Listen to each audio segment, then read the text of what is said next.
Oh, hey there. I hope that your year has begun very well. Thank you so much for joining me once again on this channel. This channel is definitely about all the good vibes, about life abroad, study abroad, and also the stories of people who live abroad and how they made it here. So welcome, welcome. I hope that you are subscribed for sure, because I want to be very consistent this year, hopefully. So help me God, so that I can give you all the stories that I have planned for you. So keep it locked, keep it here, and obviously share this video if it actually is something that helps you. It could help someone else. So today's video is a little story time about life abroad and the things they never tell you before you actually move abroad. And there's quite a lot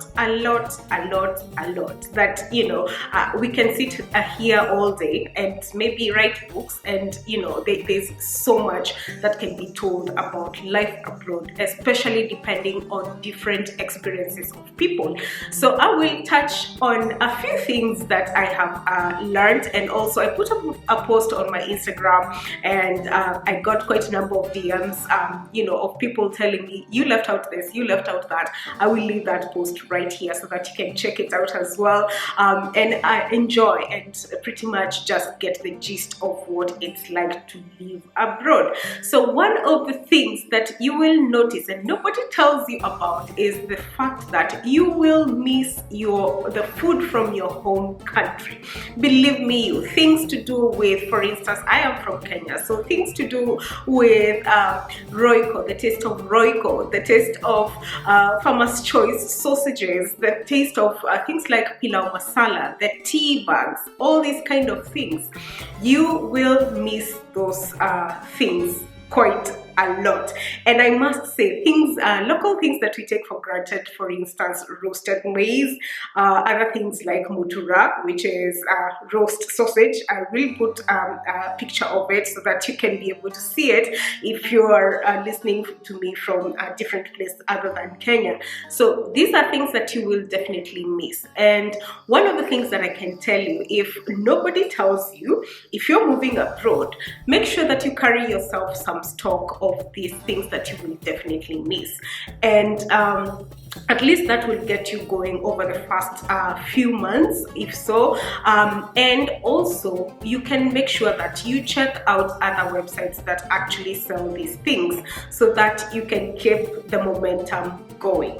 I have heard and have seen people complaining of how, you know, the food does not taste the same, maybe in the US or in some parts of Europe or some parts of Asia, Australia, going and going.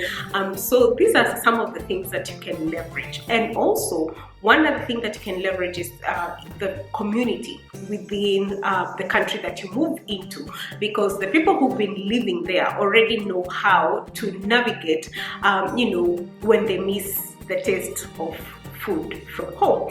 So that is one of the things that nobody tells you, but yes, it's definitely gonna happen. If you don't pack up any food items or any items that are quite necessary for you, you will miss them a lot. Now, number two is definitely the fact that you can definitely get very, very lonely, especially because of the weather, and especially because of the difference in communities, difference in cultures in the country that you move into. So loneliness is something that is not talked about quite often, and loneliness can happen in various ways.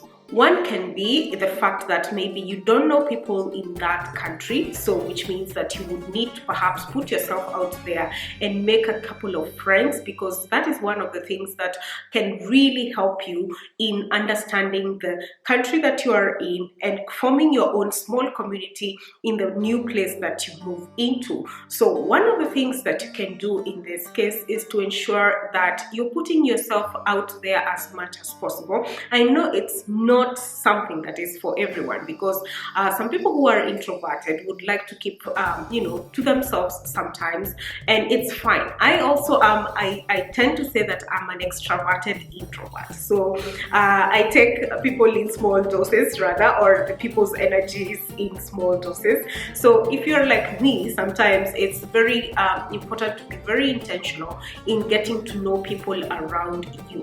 That way you can form your small community and a small group of friends whom you can hang out within in the same country that you're living in. This could be people from your own home country, or even people who have actually moved there and they know the country, or they have also just recently moved there, and you guys can rhyme in and understand each other in that way. The other form of loneliness that can happen can come from the depression that comes from differences in weather and also differences in culture, because the weather changes. I think this should also be like the third point, is the weather changes will definitely mess up with your head, because we're not used to things to do with like changes in time, when we have things to do with like daylight savings ending and night time becoming quite long. This is something that does not happen back in like for example in Kenya. So you notice that when fall comes and time changes, and then it becomes darker much earlier than expected, this is something that can really mess up with your head, because this is not a thing that you're used to. And in any case, it is dark, it is cold, and you're not able to even maybe interact so much or go hang out with people outside. So this can really mess up with your head. And what to do in this case is, one, of course, to ensure that you are stocking up on vitamin D. This is something that I speak about as a nutritionist, as some of you might know. That it's very important to up your vitamin D levels during this time. And what I usually recommend is for you to actually go to a doctor and get a prescription, as opposed to just self-medicating and getting yourself some supplements. So this is very important, because you get to up your mood levels, and you feel as if it's not so difficult for you. And another thing that you could also do is maybe find like a hobby or something that you can do, whether that is indoors or whether you want to brace yourself out in the cold. Find a hobby that you can actually be very consistent with during winter. That way the days go much faster. Before you know it, it is summer again, and when it's summer, there are so many things to do, there's so much to do outside, and you can interact with your friends once again. And so this is one of the things that I would say. So one other thing that they never tell you before you move abroad is like, getting lost is normal, and you better get used to it. So if you're like me, I'm from Kenya once again, and in Kenya, I never used to use Google Maps so often. In any case, I used to have like a building in Nairobi. Everybody actually does this almost all the time if you're learning Nairobi for the first time. And the building that I used to use was obviously KICC, like everyone. So in some cases, you would be like, oh, I know that building because it's maybe to the left of KICC, or if I get lost, I will look at KICC and I will know where to go, and such kind of a thing. Now, when you move abroad, most of these things are not necessarily quite relevant, because you might not be able to spot buildings which maybe would resonate with a sense of direction. However, yes, it's possible, you can actually do it, but then again, getting lost and wondering where to go is a thing. So one of the things that you can do in that case is learn how to read maps. I would say, and I will self-confess right here, is that I'm not a very good directions person.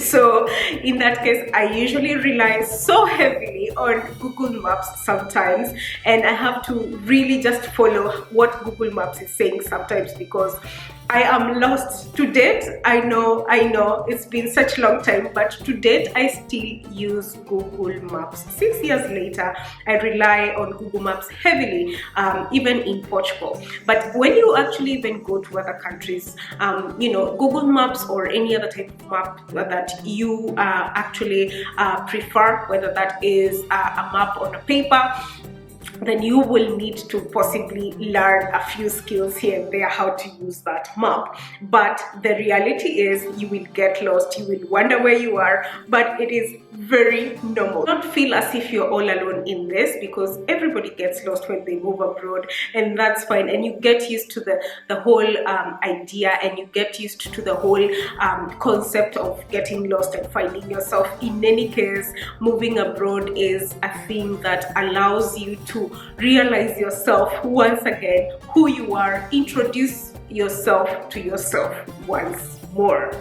Now, one other thing that you will definitely miss when you move abroad is the fact that you will lose friends, which is something that is never told as often, because the friends that you used to have back in your home country will definitely maybe move on with their own lives. You are already abroad and you're moving on with your life, and it is so easy to fall apart with friends whom you used to have before, and that is something that is actually very, very common. So what do you do in this case? Well, the thing is, if some people choose to stay, fine, they can definitely keep staying. However, you should realize that it is time for you also to bloom. It's time for you to also make new friendships and be able to understand the fact that life is really just like that.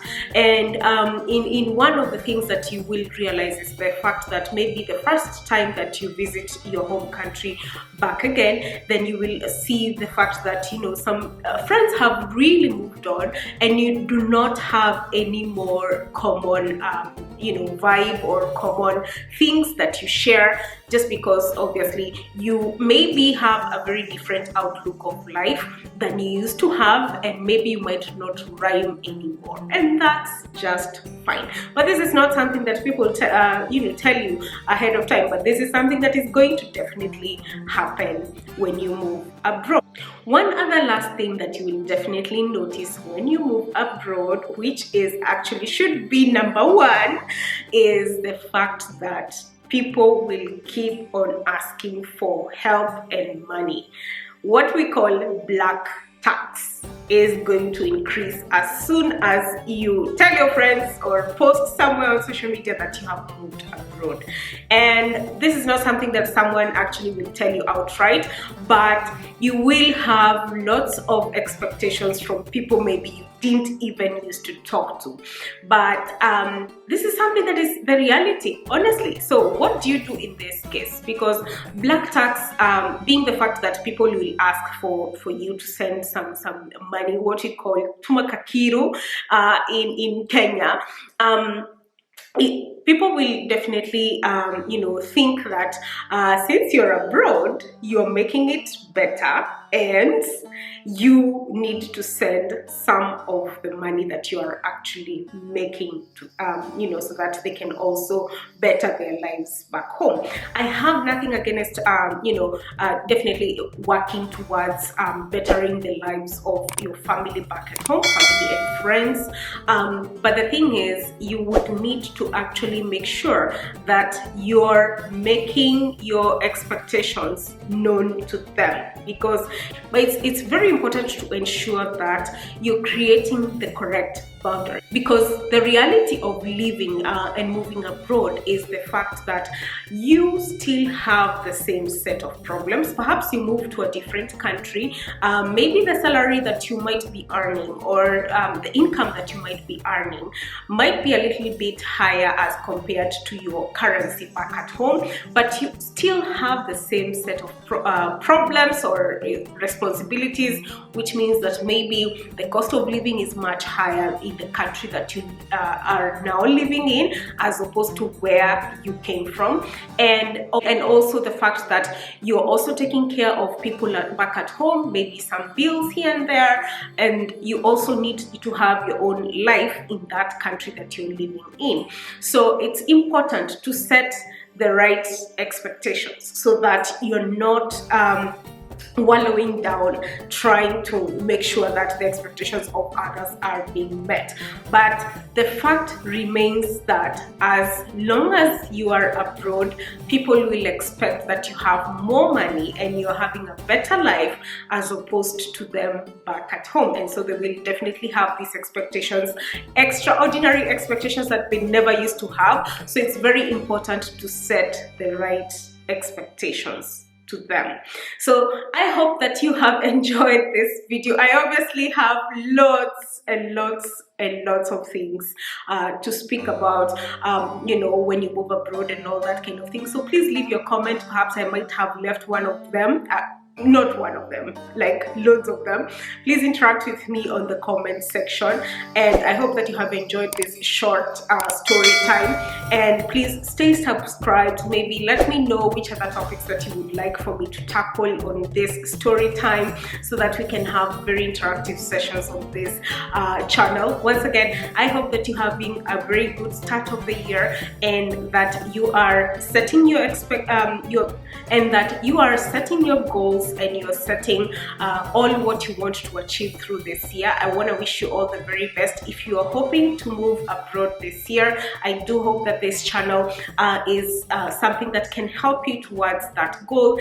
And once again, keep subscribed, keep tuned right here. Until next time, bye.